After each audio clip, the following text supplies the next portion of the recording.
Swastiastu, kembali lagi bersama di channel kesayangan kita, Santi Dharma Chandra. Kali ini edisi yang sangat menarik, yaitu diskusi pertama yang ada di Gianyar, Bali, tepatnya di Desa Buang dengan Bapak Nyoman Parta.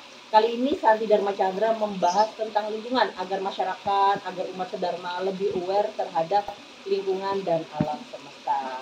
Dan untuk teman-teman nih yang belum subscribe, belum share, belum like, belum komen, nanti bisa di-subscribe, di-like di channel kesayangan kita, Santi Dharma Chandra.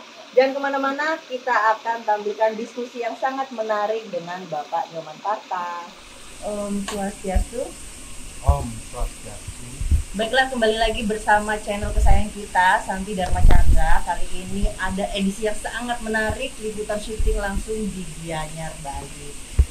Nah, di samping Santi saat ini bersama dengan Bapak yang terhormat Bapak Nyoman Parta. Beliau adalah anggota DPR RI Komisi 6 fraksi PDI Perjuangan.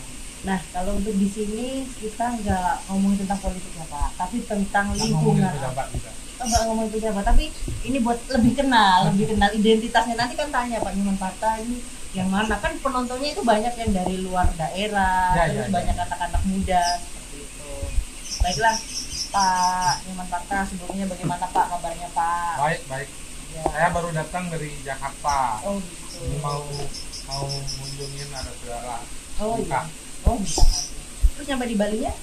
Baru ganti dari pakaian dinas ke adat. Oh masih baru. Sebelumnya matur semua ya Pak untuk waktunya, sudah diizinkan untuk wawancara di channel Santi Dharma. Kalau ngomong lingkungan saya sampingkan yang lainnya. Boleh, siap, semangat. Jadi ini untuk bersifat umum ya Pak, yang bermanfaat bagi masyarakat dan negara. Ya. Baik Pak, ini kan kemarin Santi kesini dan melihat proses beberapa kegiatan yang di rumah Bapak, di rumah masjid. Nah, Santi mau bertanya nih tentang pandangan umum Pak Nyoman Parta tentang kondisi lingkungan yang ada di Bali. Itu bagaimana Pak? Secara umum, ya, dimanapun di negara berkembang, ya, ketika ada nilai baru yang muncul, ya, yang disebut dengan proses industrialisasi, ya, di satu sisi, di sisi yang lain kekurang pahaman tentang apa dampak dari proses industrialisasi, ya, pasti akan terjadi kerusakan gitu. Yang dikorbankan pada umumnya adalah lingkungan. Contoh misalnya terjadi proses alih lahan yang begitu besar di Bali karena kebutuhan akan tempat rumah tangga, perumahan, kebutuhan akan akomodasi pariwisata dan lain sebagainya. Dan lebih parah lagi ketika tanah dijadikan sebagai sarana industri, itu jual beli kafling dan lain sebagainya, pasti ada lingkungan yang dikorbankan. Dan juga tentang mulai munculnya proses dengan menggunakan sarana prasarana yang plastik, pestisida kimia dan lain sebagainya, pasti lingkungan yang Jadi itu bentuk perhatian kita, PR kita sebagai masyarakat atau makhluk di bumi ini untuk lebih peduli lingkungan. Jadi nggak hanya untuk memakai aja untuk peralihan industri atau apa, harus ada solusinya ya Pak ya? Ya harusnya pembangunan itu harus ramah lingkungan. Hasil industri juga harus tidak boleh mengorbankan lingkungan. Sarana yang dihasilkan oleh proses industri yang ingin dimanfaatkan untuk meringankan beban atau memperlancar kegiatan manusia tidak boleh merugikan lingkungan. Baiklah. Nah, ini tadi sudah diskusi tentang kondisi lingkungan yang ada di Bali. Baik Pak. Nah, ini kan kami pengen tahu nih tentang ada nggak sih hubungan antara lingkungan dan budaya untuk menurut Bapak? Saya sudah, kalau di Indonesia ini saya sudah pergi ke 34 provinsi kita. Semua punya kearifan-kearifan lokal tentang bagaimana memperlakukan alam, bagaimana hubungan manusia dengan lingkungan. Cuman memang lebihnya di Bali, kenapa gerakan peduli lingkungan lebih lebih berdenyut dibanding dengan di daerah yang lain, karena saya meyakini karena orang Bali memiliki norma-norma tradisi, norma-norma yang bersifat konsepsi sastra, sastra yang ada dalam cara beragama orang Bali. Cara beragama orang Bali. Jadi kita mengenal kearifan-kearifan lokal yang ada di Bali, bagaimana dia menjaga mata air, bagaimana dia menjaga danau, bagaimana dia menjaga sungainya, bagaimana dia menjaga hutan. Itu semua ada konsepsi sastranya, ada ritualnya, terus ada barangnya, sungainya ada, mata airnya ada, dan ada ada bentuk-bentuk ritual dan benda-bendanya. Itu yang menyebabkan barangkali kenapa di Bali lebih mudah mengajak, melibatkan masyarakat untuk peduli dengan lingkungan. Baiklah, untuk pemirsa Sandi Dharma Chandra, biasanya buat teman-teman yang berlibur di Bali, ada yang pohon dikasih kain, terus dikasih sajen atau mata air yang dikasih kayak gitu. Itu berarti ada hubungannya dengan budaya, Pak, tentang alam, lingkungan dengan budaya yang ada di Bali. Bagi orang Bali, lingkungan itu, alam itu adalah bagian dari dirinya. Jadi bagian dari dirinya. Kalau bahasa umumnya, kalau kita rawat alam itu, kita rawat lingkungan itu, sesungguhnya kita merawat diri kita sendiri. Itu satu. Yang kedua, banyak ritual yang dilakukan, yang misalnya mengakhirkan sesajian di satu pohon gitu, misalnya pertama pohon yang besar, itu satu, karena kami meyakini pohon itu punya roh. Ya, perbedaannya dengan manusia, kalau pohon punya dia dia punya bayu, punya tenaga. Dia mungkin tidak bisa berpikir seperti manusia, dia tidak bisa bekerja, tidak bisa ngomong seperti manusia. Tetapi ada yang sama antara kami dengan kita dengan dia, sama-sama punya roh, punya jiwa. Itu kita berterima kasih sama pohon karena selama ini telah membantu kita, memberikan kita oksigen yang bagus. Itu adalah cara bentuk menghargai. Jadi itu apakah itu menyembah pohon? Nah, itu pertanyaannya banyak kan banyak sekali kan, apakah itu menyembah pohon, memberikan makan kepada pohon? Tuhan itu kan tidak kelihatan. Kita tidak memiliki kemampuan untuk melihat Tuhan. Mungkin orang-orang tertentu ya, tapi pada umumnya orang tidak memiliki kemampuan untuk melihat Tuhan sebagai sesuatu yang tidak kelihatan. Tetapi kita percaya beliau ada. Nah, cara berterima kasih kita kepada Tuhan yang tidak kelihatan, ya kita berterima kasih kepada ciptaannya. Secara nyata kita lihat gitu loh, bahwa pohon yang besar ini telah mampu menyangga air, gitu kan? Telah mampu merubah karbon menjadi oksigen yang bagus, gitu kan? Terus juga telah mampu melindungi kita sehingga kita tidak kepanasan. Dan bahkan ranting dahannya menjadi pupuk, menjadi pupuk organik. Cara kita menghormati. Jadi itu adalah jawaban teman-teman mungkin yang di luar Bali, di luar Hindu yang belum tahu nih, ini kok nyembah pohon gitu kan. Ketika Tuhan tidak kelihatan, gimana cara kita berterima kasih yang nyata? Dengan cara tadi. Terus lalu Tuhan kan tidak kelihatan. Bagaimana cara Tuhan memberikan kita oksigen? Cara Tuhan memberikan kita oksigen adalah lewat pohonnya. Baik. Iya kan? Kan itu yang nyata kan. Benar. Kita kan tidak melihat. Saya melihat bahwa Tuhan memberikan saya oksigen lewat pohonnya. Tuhan memberikan saya oksigen lewat planktonnya yang ada di laut. Yang ada di laut. Jadi itu adalah bentuk rasa syukur untuk menghormati alam dan ciptaan dari Tuhan. Jadi tidak ada yang ini nyembah pohon ya, ini ngasih makan setan nih di pohon gede. Biasanya kan gitu kan, Pak. Apa pertanyaan yang di luar yang belum ngerti masyarakat di luar. Jadi ini jawaban yang sangat bagus sekali buat masyarakat yang pengen tahu. Nah, ini Pak ada lagi nih. Nah, kira-kira saya penasaran nih. tadi kan ini ada botol-botol nih. Nah, ini botol Eco Engine gotong royong rumah aspirasi Ya, Mbak ya. Tata. Kenapa disebut Eco Engine gotong royong? Nah, itu Namanya apa? Eco Engine, kenapa disebut gotong royong? Karena Eco Engine yang ada di sini ini tidak saya buat sendiri. Oh gitu. Ya. Siapapun teman-teman pegiat lingkungan Iya. atau bahkan yang ingin belajar, Iya. silakan dia buat di sini. Oh gitu. Sehingga dia memang bukan saya sendiri yang anti itu. Iya. Siapa saja melakukan, sehingga kita sebut Eco Engine gotong royong. Iya. Jadi tadi itu kan nanti ada yang menarik nih Pak. Nanti kan masuk tuh mau cuci tangan nih.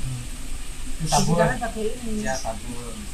Mirip itu guys. Jadi kayak buah-buahan ya baunya. Ya memang bahan dasarnya Oh buah. gitu. Ini Jadi kan bahannya. Eco Engine ini kita buat dari sisa buah. Oh ya. Sisa buah, jadi sekali lagi bukan sampah, Bukan sampah, sisa buah. sisa buah. Sampah adalah ketika telah digabung dengan yang lain-lain, dengan plastik, dengan kertas, dengan sisa makanan sampai ke TPA. Oh gitu. Itu yang sampah. Itu yang menurut saya itu sampah. Sampah. Kalau ini adalah sisa buah yang baru kita selesai, apa istilahnya, kupas. Kulitnya.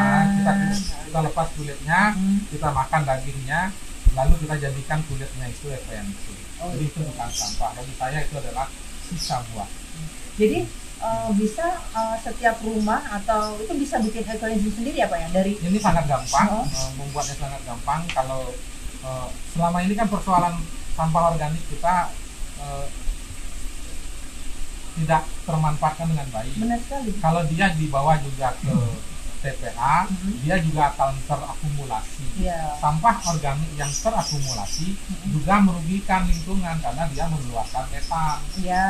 Betul, dia mengeluarkan metan. Nah, kalau kita urai dia, apalagi kita bisa manfaatkan, Iya. dari metan akan menjadi bermanfaat. Apa manfaatnya? Kalau kami di komunitas kami, para teman-teman para pegiat lingkungan Iya. di Bali, itu kami bawa ke biopori. Iya, betul. Jadi sisa makanan itu, sampah rumah tangga itu kita bawa ke biopori. Masih ada, kita bawa ke tebel modifikasi.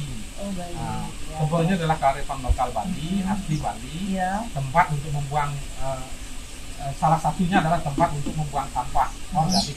Yang organik ya. Organik, ya.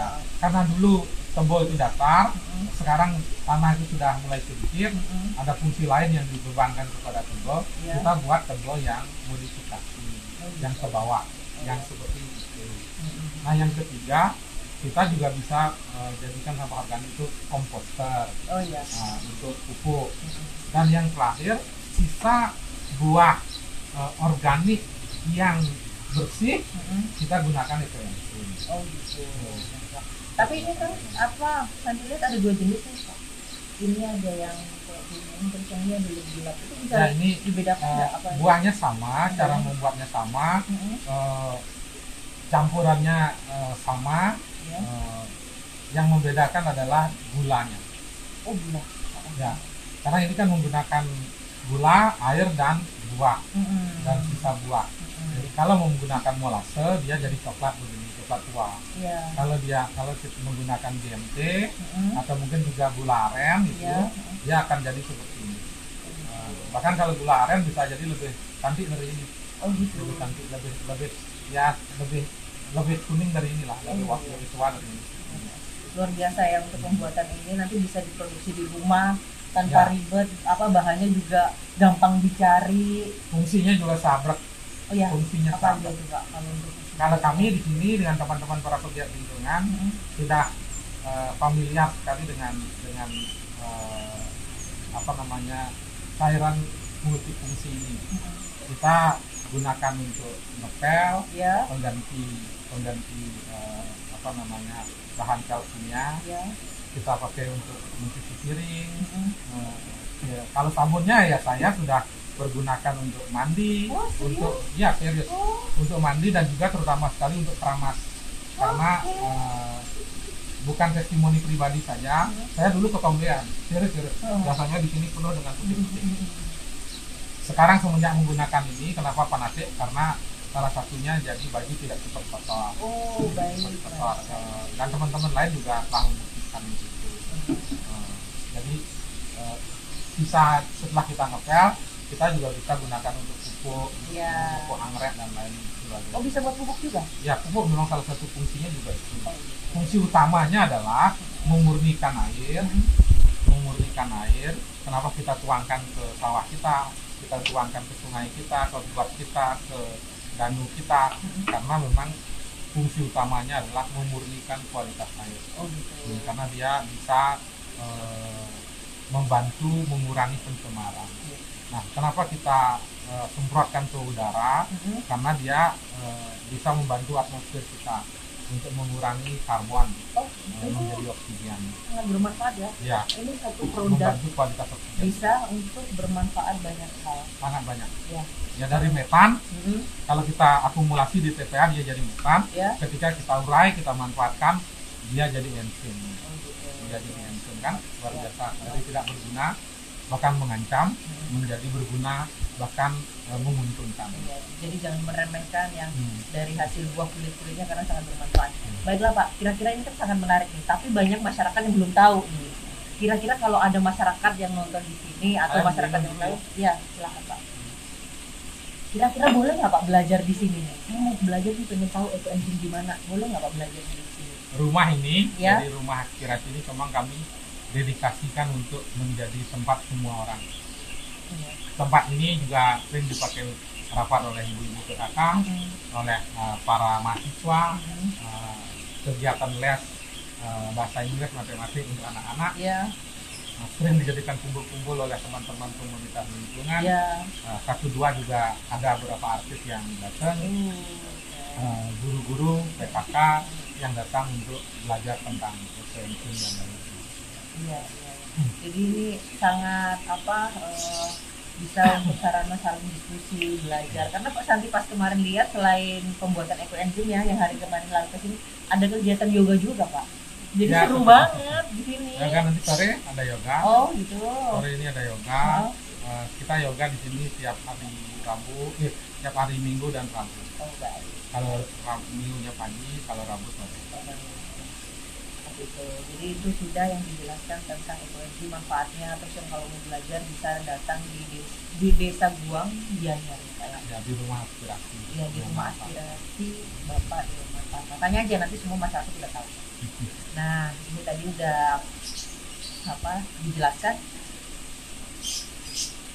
Nah, untuk salah satunya Pak, sebagai Bapak nih yang sudah dikenal banyak masyarakat di Bali, kira-kira bentuk support Bapak untuk menjaga lingkungan dan kolaborasi dengan kegiatan bersih-bersih Bali itu apa? Ya. Kalau sebelum teknis berkaitan dengan kegiatan support fisik maupun material dengan komunitas lingkungan, saya ingin menyampaikan, saya sering menyampaikan hal-hal yang berkaitan dengan persoalan bagaimana para produsen plastik maupun produsen lain yang memiliki andil dalam kerusakan lingkungan. Sebenarnya saya sudah sering menyampaikan dalam rapat-rapat yang berkaitan dengan persoalan bagaimana membuat pembangunan yang berkelanjutan, yang ramah lingkungan. Salah satu yang sering kami usulkan adalah bagaimana para produsen melakukan redesign produk industri, buat saset-saset, jangan lagi membuat saset-saset, karena toh sekarang kita sudah bisa menggunakan refill, jadi yang produk isi ulang, sehingga tidak lagi banyak menggunakan barang-barang yang sekali pakai terbuang, sekali pakai terbuang. Oh iya. Baiklah, untuk teman-teman nanti untuk obrolan selanjutnya tentang bentuk support ya untuk Bapak Nyoman Tata kepada kegiatan lingkungan, terutama dengan seperti komunitas bersih-bersih Bali itu bagaimana Pak? Jadi cara saya memberikan support, saya hadir di acara dan di kegiatan para bersih-bersih Bali lakukan. Ya. Kami juga walaupun tidak banyak ikut kontribusi kecil lah, ikut kontribusi kecil. Yang ketiga, yang paling penting adalah saya terlibat dalam kegiatan-kegiatan yang dilakukan untuk kebutuhan edukasi. Edukasi saya mempersilahkan teman-teman para pegiat lingkungan untuk memanfaatkan tempat ini untuk segala hal kegiatan, mau rapat, mau membuat kegiatan, dan lain sebagainya di tempat ini. Kita juga sering bagi-bagi tumbler, kita juga sering melakukan kegiatan bersih-bersih sampah plastik. Kita juga sering melakukan kegiatan bersih-bersih sungai, sekaligus juga melepas ikan. Kita juga sering membuat kegiatan yang berkaitan dengan persoalan bagaimana membuat ekoenzim selanjutnya melakukan aplikasi. Kita juga bagi tong sampah. Itu, karena tong sampah itu lebih menuntun orang untuk menggunakan. Jadi dengan bentuk yang berkelihatan transparan seperti itu, jadi orang mudah untuk di sini loh tempat plastik, di sini hanya plastik. Sekali buat teman-teman nih untuk yang ingin membuat ekoenzim di rumah, untuk tahu manfaatnya, terus bagaimana kegiatan beliau support untuk kegiatan bersih-bersih juga. Dan sebelumnya terima kasih Pak atas waktunya, sudah berkenan diwawancara di channel Santi Dharma Chandra. Nanti juga banyak belajar nih Pak, karena juga di Bali juga masih banyak hal yang harus Santi tahu tentang budaya, tentang lingkungan seperti itu. Baiklah, terima kasih atas waktunya. Kita tutup dengan para Mas Santi. Santi. Baiklah, itu tadi diskusi yang sangat menarik dengan Bapak Nyoman Parta yang ada di Gianyar, Bali. Buat teman-teman nih, untuk bagaimana caranya pembuatan ekoenzim tadi sudah diulas. Terus bagaimana kita cara berterima kasih, mensyukuri kita sebagai makhluk hidup untuk menghormati semesta juga tadi juga sudah dibahas. Baiklah buat teman-teman, terima kasih sudah menonton di channel Santi Dharma Chandra. Untuk di episode selanjutnya nanti bisa teman-teman komen nih, terus subscribe, like, dan di-share ke teman-teman yang lain. Baiklah, terima kasih. Kita tutup dengan para Mas Santi. Om Santi, Santi.